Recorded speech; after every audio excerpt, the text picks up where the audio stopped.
दोस्तों इस दुनिया में तरह तरह के लोग रहते हैं और तरह तरह की जनजातियां भी रहती हैं और उन्हीं जनजातियों में तरह तरह के रस्मों रिवाज भी होते हैं। और वैसे ही आज हम आपको ऐसे ही एक अनोखी जनजाति के बारे में बताने जा रहे हैं जिसके बारे में जानकर आप चौंक जाएंगे। अफ्रीका में पाई जाने वाली इन ट्राइब्स के लोगों को चरवाहों योद्धा के नाम से जाना जाता है और साथ ही ये ट्राइब्स अपने कल्चर के लिए बहुत ही ज्यादा मशहूर हैं और साथ ही ये ट्राइब बहुत ही ज्यादा खतरनाक माने जाते हैं।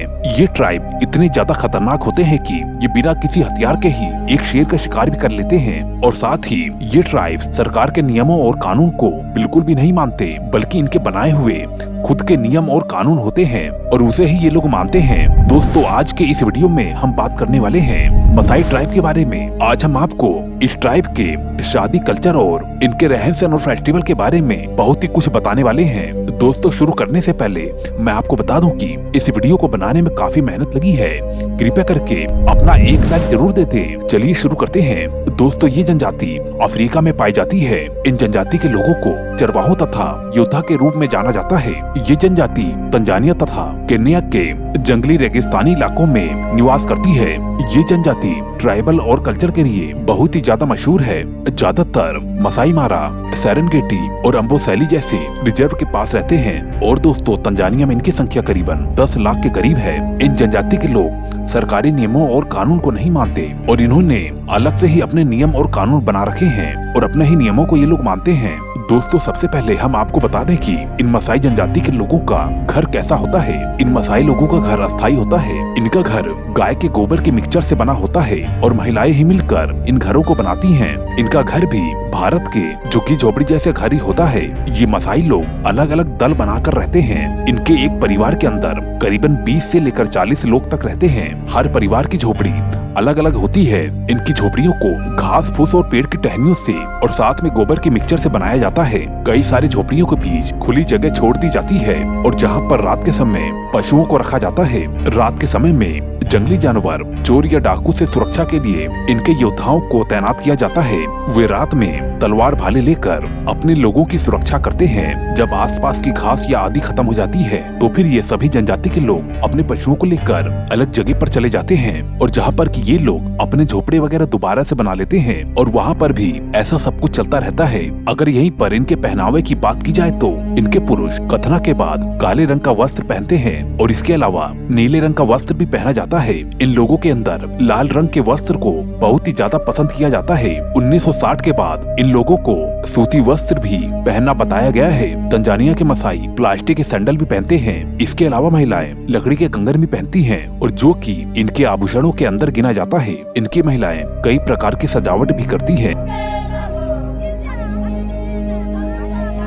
दोस्तों आपको जानकर हैरानी होगी कि इन मसाई जनजाति का सामाजिक संगठन अपने देश की तरह गोत्रों पर संबंधित है। पुत्र का गोत्र पिता के गोत्र से निर्धारित होता है। इनके एक ही गोत्र के अंदर विवाह नहीं हो सकता। मसाई जनजाति के अंदर जन्म होते ही इनका विवाह निर्धारित हो जाता है, यानी कि सगाई हो जाती है। मसाई जनजाति के अंदर एक व्यक्ति कई शादियां करता है और इनके जनजातियों में सभी पत्नियों को बराबर महत्व दिया जाता है। इनमें पिता की मौत के बाद जायदाद को आपस में बांट लिया जाता है। मसाई जनजाति के अंदर एक धार्मिक नेता होता है जिन्हें लैबान कहा जाता है। समाज के अंदर उनका बहुत ही सम्मान होता है। वह एंगाई नाम के देवता का पूजा करता है। ये मसाई लोग भी बहुत ही ज्यादा जादू टोने करते हैं। इनके धार्मिक नेता के द्वारा वर्षा की भविष्यवाणी भी की जाती है। ये मसाई जनजाति के लोग पशुपालन भी करते हैं और जिनका दूध निकाल कर अपने बच्चों का पेट भरते हैं और दूध निकालने का काम महिलाएं करती हैं। इनमें गाय का मांस भी खाया जाता है, लेकिन गाय के मरने के बाद ये लोग इसके अलावा बकरी और भेड़े भी पालते हैं। ये मसाई जनजाति के लोग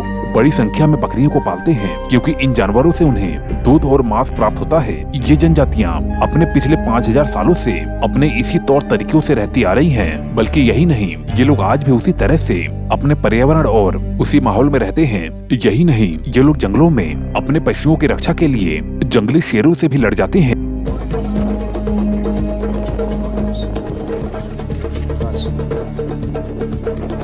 और वो भी बिना किसी हथियार के। तो समझिए दोस्तों ज्यादा खुखार कौन है, जंगली शेर या ये लोग। दोस्तों आप सभी लोग तो जानते हैं कि जब दूल्हा और दुल्हन एक दूसरे से शादी करते हैं तो बड़े बुजुर्ग उन्हें आशीर्वाद देते हैं ताकि उनके आगे की जिंदगी खुशहाल तरीके से बीते। लेकिन केन्या के इन जनजाति के लोग शादी के बाद दुल्हन को अजीब तरीके से आशीर्वाद देते हैं। ये जनजाति दुल्हन के ऊपर थूक कर उन्हें आशीर्वाद देती है। ये रीति रिवाज काफी ज्यादा अजीब है। यहाँ पर लड़की की विदाई के समय पिता अपनी बेटी के ऊपर थूक कर उसे अच्छे से आशीर्वाद देता है। लड़की का पिता अपनी बेटी की विदाई के समय उसके सिर पर और उसके छाती पर थूक कर उसे विदाई देता है। इनकी ये परंपरा सदियों से चली आ रही है। यहाँ के लोग इसे प्यार जताने का एक तरीका भी मानते हैं। इस जनजाति में जब बेटियों की शादी की जाती है और तब लड़कों के घर वालों को दहेज भी दिया जाता है और फिर उसके बाद दुल्हन का सिर मुंडवा दिया जाता है। इसके बाद दुल्हन अपने पिता के सामने अपने घुटने टेक देती है और इस तरह से घर के सभी बुजुर्गों का आशीर्वाद लेती है। इसी दौरान घर के सभी बुजुर्ग दुल्हन के सिर और ब्रेस्ट के ऊपर थूकते हैं और इनमें कहा जाता है कि ऐसा करना दुल्हन के लिए बहुत ही ज्यादा शुभ माना जाता है। ये रिवाज सिर्फ नई दुल्हन के लिए नहीं है बल्कि नवजात बच्चों के साथ भी ऐसा होता है। इस जनजाति के लोगों का कहना है कि थूकना इनके लिए एक बड़े सम्मान की बात मानी जाती है और जब कोई मेहमान उनके यहाँ आता है तो ये लोग इसी तरह से उनकी हथेली के ऊपर थूक कर उनका सम्मान करते हैं। शादी के बाद लड़की के सिर पे और ब्रेस्ट पे थूकने के बाद जब लड़की अपने ससुराल जाती है तो वो पीछे मुड़कर नहीं देखती। ये सब ऐसा इस वजह से है क्योंकि अगर दुल्हन ने पीछे मुड़कर देख लिया तो वो पत्थर में बदल सकती है।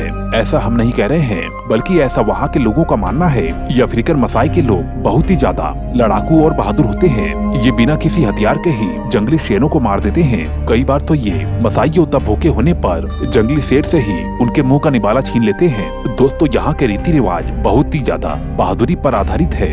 इन जनजातियों में उन्हीं पुरुषों को लोग अपनी बेटियों को सौंपते हैं जो जंगलों में जाकर बिना किसी हथियार के कम से कम एक शेर का खात्मा करते हैं। हालांकि आजकल सरकार इनके इलाकों में जाकर इन्हें शिक्षित कर रही है ताकि ये लोग परंपरा के आधार पर जंगली जानवरों का शिकार न करें। इस चीज से अब इस प्रथा पर काफी हद तक अंकुश लग चुका है। विवाह करने के लिए लड़के पक्ष को कम से कम 30 गायों को लड़की पक्ष को देना होता है। इसके बाद ही लड़की पक्ष के लोग अपनी लड़की को लड़के पक्ष को विवाह के लिए देते हैं। दोस्तों, आज का वीडियो इतना ही। आपको ये जानकारी कैसी लगी हमें कमेंट करके जरूर बताएं। और दोस्तों, इस वीडियो को बनाने में काफी मेहनत लगी है। कृपया करके वीडियो को लाइक करके मुझे अपना सपोर्ट जरूर दें। मैं मिलता हूँ आपको ऐसे ही अगली वीडियो में। Okay, bye.